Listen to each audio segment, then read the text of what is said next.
ஆச்சி Royal gulab jamun packs ஒன்று வாங்கினால் ஒன்று இலவசம்.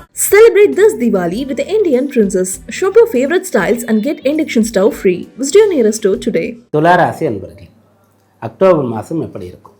இந்த மாதத்தினுடைய கிரகநிலைகள் உங்களுக்கு சாதகமாக இருக்கிறதா?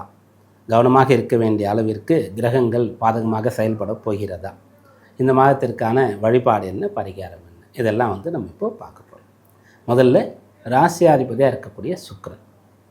இவர் எப்படி இருக்கார்? சுக்கிரன் கேதுவோட சேர்ந்திருக்கார், நீச்சமடைந்திருக்கார். இப்போ ரிஷபராசிக்கு பலன் பார்க்கும்போது இதே தான் சொல்லியிருப்போம். ஆனால் வித்தியாசம் என்னென்னா, ரிஷபராசிக்கு 4, 5ஆம் இடங்களில் சஞ்சரித்தார். துலா ராசிக்கு 11, 12ஆம் இடங்களில் சஞ்சரிக்கிறார். இது வித்தியாசம். இதுபோல் இன்னும் கொஞ்சம் வித்தியாசங்கள் இருக்கிறது, நம்ம ஒன்று சொல்லியிருக்கோம். அப்போது ராசி அதிபதி பலமாக இருக்காரா இல்லையா, சாதகமாக இருக்காரா இல்லையா, பலன் தருவாரா தரமாட்டாரா அப்படின்னா அதற்கு சாதகமாக இல்லை அப்படின்றது தான் பதிலாக கொள்ளணும். அப்போது சுக்கிரன் நீச்சம் அடைகிறாருன்னும் போது சரி, அவர் நீச்ச வீடு, பலம் இழந்துடுறாரு, பலன் கிடையாது அப்படின்ற மாதிரி எடுத்துக்கலாம். அப்போ இதில் இந்த சுக்கிரன் கேதுவோடு சேர்ந்து இருக்கும்போது பலன் கிடைக்கவே கிடைக்காதா அப்படின்னு கேட்டால் ஆமாம், பலன் குறைஞ்சிரும்.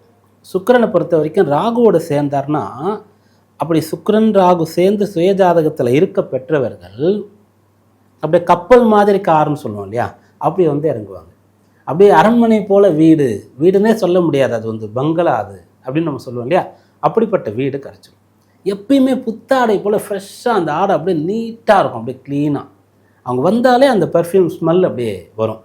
அவ்வளோ க்ளீனாக ஹேர் கட் பண்ணி நல்லா க்ளீன் ஷேவோடு இருப்பாங்க, இல்லை ப்ராப்பராக ட்ரிம் பண்ணி அப்படி அந்த ஒரு முக லட்சணம் அப்படி அவங்களுக்கு இருக்கும். அந்த ஆபரணங்கள் அணிந்து கொண்டு இருப்பாங்க. அவங்க அணிந்து கொண்டு இருக்கக்கூடிய அந்த ஜுவல்லரிஸ்லாம், அந்த வாட்ச்சு, இதெல்லாம் ரொம்ப காஸ்ட்லியாக பார்க்கும்போதே தெரியும். இதெல்லாம் எப்படி சுக்கிரன் ராகுடைய கூட்டணியில் இதெல்லாம் கிடைக்கும். அதே சுக்கிரன் கேது சேர்ந்திருந்தால் என்ன பண்ணுவாங்கன்னா, அவங்க தன்னை அந்த அளவிற்கு வசதி இருந்தாலும் கூட அதை வெளியில் காண்பித்து கொள்ள மாட்டார்கள், எளிமையாக இருப்பார்கள். இதுபோல் ஆடையிலையோ அலங்காரத்திலேயோ அவ்வளோ வெளியில் காண்பித்து கொள்ள மாட்டார்கள். வீடு கூட அவங்க நினச்சா அவ்வளோ பெரிய அரண்மனை போல் வீடு கூட கட்ட முடியும்னாலும் கூட ரொம்ப சிம்பிளான ஒரு வீடு தான் கட்டுவாங்க, ஒரு வீடு தான் வாங்குவாங்க. அப்படி தான் அவங்க இருப்பாங்க. அப்படி சுக்கிரன் கேது சேர்ந்துட்டா ஒன்று பலன் இருக்காது, கிடைக்காது, அல்லது இருந்தாலும் அதை பெருசாக அனுபவிக்க மாட்டாங்க.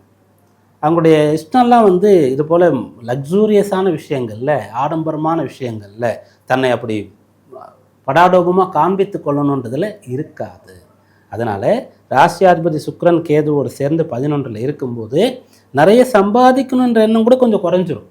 என்ன சேர்த்து வச்சு என்ன சம்பாரிச்சு என்ன ஆக போகுதுன்னு பொருள் பற்றையே கூட குறைக்கக்கூடிய சக்தி யாருக்கு இருக்குன்னா கேதுவுக்கு மட்டும்தான் இருக்குது, வேறு யாருக்குமே கிடையாது. குரு கூட ஒருத்தருக்கு பணம் போதுன்னு சொல்ல மாட்டார், இன்னும் பணம் தேவைன்னு தான் சொல்லுவார்.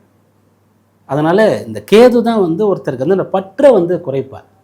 உலகத்தில் அந்த பணம் சம்பாதிக்கிறதுன்ற ஒரு விஷயம் மட்டும் எனக்கு இது போதுன்றதை பெரும்பாலானவர்கள் சொல்ல மாட்டாங்க இல்லையா, கேதுவோடைய தொடர்பு இருந்தால் சொல்லுவாங்க. அப்படி அந்த சுக்கிரன் கேதுவோட போய் சேர்ந்துருக்கும்போது 11ல் இருக்கும்போது லாபத்தில் கூட பெருசாக பற்று இருக்காது. இதுபோல் சுகங்களில், ஆசைகளில், வசதிகளில் அவ்வளோ பற்று இருக்காது. அப்புறம் அந்த சுக்கிரன் போய் நீச்சம் அடைஞ்சிருக்கும்போது பற்று இருந்தாலும் கிடைக்காது, அனுபவிக்க முடியாது. அப்படிப்பட்ட ஒரு நிலை வந்துடும். இவங்க ஸோ இங்கே வீடு அப்படி கட்டியிருப்பாங்க, வீடு முழுக்க அப்படியே சென்ட்ரலைஸ்ட் ஏசி கூட போட்டிருப்பாங்க, அப்படியே ரெடியாக வாசலில் கார் நிற்கும். ஆனால் எங்கேயோ ஒரு நாட்டில் போய் இருந்து கஷ்டப்பட்டுட்டு இருப்பாங்க, அவ்வளோ வசதிகளை அனுபவிக்க மாட்டாங்க. இல்லை வீடு இப்படி இருந்தாலும் எப்பயுமே ட்ராவல் பண்ணி சுற்றிக்கிட்டே இருப்பாங்க, நல்லா தூக்கம் இருக்காது அப்படின்ற ஒரு நிலை இருக்கும். அப்படியாக இந்த மாதம் உங்களுக்கு சுக்கிரன் அனுகூலமாக சாதகமாக இல்லை. அப்போ நீங்கள் என்ன பண்ணணும்னு சொன்னால், ஆன்மீக ஈடுபாட்டை வளர்த்துக்கணும். வழிபாடு, தானம், தர்மம் அப்படின்னு சொல்லக்கூடிய பூஜை, ஹோமங்கள், விரதம், யாத்திரை இப்படின்னு சொல்லக்கூடிய விஷயங்களில் நீங்கள் கவனத்தை திருப்பிட்டிங்கன்னா தேவையில்லாத ஒரு ஆதங்கமோ கவலையோ இதெல்லாம் உங்களுக்கு ஏற்படாது. அப்போ இந்த மாதத்தில் எந்த பலனுமே கிடைக்காதா அப்படின்னு கேட்டால், எப்பவுமே ஸ்தான பலம்னு ஒன்றை சொல்லுவோம். அப்போ ஒரு கிரகம் இருக்கக்கூடிய வீடு அப்படின்றத பார்க்கும்போது 11ன்ற ஒன்றை மட்டும் எடுத்துக்கிட்டால் அப்போ உங்களுக்கு நீட்ஸ் எல்லாம் கம்ப்ளீட்டாக உங்களுக்கு கிடைக்கும். அதாவது தேவைகள் பூர்த்தியாகும், ஆடம்பரம் இல்லைனாலும் தேவைகள் பூர்த்தியாகும். சரியா? அதன் பிறகு புதன். இந்த புதன் எங்கே இருக்காருன்னு பார்க்கும்போது மாதம் தொடங்கும் போது ராசிக்கு 12ஆம் இடத்துல இருப்பார். அப்புறம் ராசிக்குள்ளே வந்துடுவார். ராசிக்குள்ளே இந்த அக்டோபர் மாதத்தில் அவர் வந்து 2ஆம் தேதியில் இருந்து 24ஆம் தேதி வரைக்கும் இருக்கார். சுக்கிரன் வந்து அக்டோபர் 9ஆம் தேதி அன்றைக்கு ஏறக்கூடிய முதல் 10 நாளில் கன்னிக்கு வருவார். அப்போது இந்த 9லிருந்து 24 வரைக்கும் புதன் துலா ராசியிலையும் சுக்கிரன் கன்னி ராசியிலையும் இருக்காங்க இல்லையா? அப்போ இவங்க 2 பேரும் பரிவர்த்தனை பண்ணிடுறாங்க. அப்போ அந்த நீச்சன்றதுக்கு வேலையே இல்லாமல் போயிடுது. இப்படியாக நம்ம பலனை எடுத்துக்கலாம். அதாவது பரிவர்த்தனை செய்யும்போது 2 கிரகங்களும் சொந்த வீட்டில் ஆட்சி பலம் பெற்ற மாதிரி ஆகிவிடும் அப்படின்ற ஒரு கூற்றை நம்ம எடுத்துக்கலாம். ஆனால் இந்த பலனை பிரதானப்படுத்தி நம்ம முழுமையாக எல்லா ராசிகளுக்கும் சொல்லலை. சுக்கிரன் நீச்சமானாலும் கூட பரிவர்த்தனை யோகம் அவருக்கு இருக்குது. அதாவது எப்போலேருந்து இருக்குன்னா நீச்சமானதுலேருந்து முதல் 15 நாள் 2 வாரத்துக்கு அவருக்கு கிடச்சிடுது. அது முதல் 10 நாள் நீச்சம் ஆகலை, அப்புறம் ஒரு 2 நாள், அப்போ ஏறக்குறைய வந்து ஒரு 25 நாள் வந்து சுக்கிரன் வந்து பிரச்சனை இல்லை அப்படின்ற மாதிரி நம்ம சொல்லலாம். ஆனால் சொல்லலை. எதனாலனா இப்படி பரிவர்த்தனை ஏற்பட்டாலும் இடையில் சூரியனும் அந்த துலா ராசியில் வந்து நீச்சம் எடுக்கிறார். அப்போ நீச்சத்தினுடைய தன்மை அதிகமாக இருக்குது, அதை சரி பண்ணக்கூடிய தன்மை குறைவாக இருக்குது. அதனால் அதை எடுத்துக்கொள்ள முடியாது. ஆனால் பெருசாக ஒன்றும் பிரச்சனை கிடையாது. உங்களுடைய புதன் வந்து ராசியில் இருக்கிறதும் 2ஆம் இடத்துலையும் எடுத்து பார்க்கும்போது படிப்பு நல்லா போகும். பெரியவர்கள் வந்து உங்களுக்கு அகெயின்ஸ்டாக போக மாட்டாங்க. உயரதிகாரி, முதலாளி, ஆசிரியர்கள் இவங்கெல்லாம் உங்களுக்கு அனுகூலமாக இருப்பாங்க. அதன் பிறகு வந்து ஆன்மீக ஈடுபாடு இருந்து நீங்கள் அது சம்பந்தமான செயல்கள்லாம் செய்யும்போது தடை எதுவும் வராது. நல்ல பலாபலன்லாம் உங்களுக்கு கிடைச்சிட்ருக்கும்.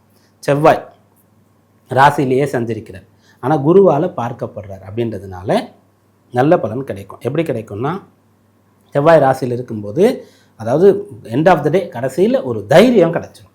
அவர் 7ஆம் அதிபதி, மாரகாதிபதி, 2-7 பொதுவான மாரகஸ்தானம், அந்த ஸ்தான அதிபதி அதெல்லாம் ஒரு பக்கம் இருந்தாலும் கூட ஒரு தைரியம் கிடைச்சிடும். செவ்வாய் ராசியில் இருக்கும்போது எல்லாத்தையும் ஃபேஸ் பண்ண முடியும். அந்த தைரியத்தை ப்ராப்பராக யூஸ் பண்ணும்போது. இதெல்லாம் இந்த மாதத்தின் பலன். இந்த மாதத்தில் சூரியன் வந்து ராசியிலே இருக்க போகிறார், 12ல் இருக்கார் அப்படின்றத பார்த்துட்டோம். அப்போது வழிபாடு பரிகாரம் என்ன அப்படி பார்த்தா, இந்த மாதத்தில் துலா ஸ்நானம்ன்றது கட்டாயம் உங்களுடைய ராசியில் நீங்கள் செஞ்சு தான் ஆகணும்.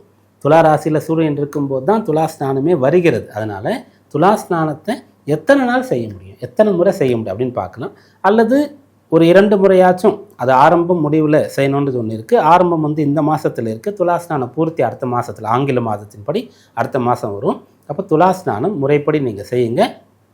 இந்த மாதம் உங்களுக்கு அனுகூலமான பலாபலன்கள் ஏற்படும். முறைப்படின்னு சொல்லும்போது என்னென்னா, அங்கே நீங்கள் துலா ஸ்நானம் காவேரிக்கு போகிறீங்கன்னா ஒரு வாத்தியாரை கூட்டிகிட்டு போங்க. அவர் வந்து எப்படி செய்யணுன்றதை ஒரு சங்கல்பம் பண்ணி அந்த ஸ்நானம் செஞ்சால் ரொம்ப பலன். ஸ்நானம் செய்யக்கூடிய அந்த ஒரு இதோடு சேர்ந்து தான தர்மங்கள் செய்யணும் அப்படின்றது இருக்குது. இதையும் செய்யுங்க. இந்த மாதம் அற்புதம்.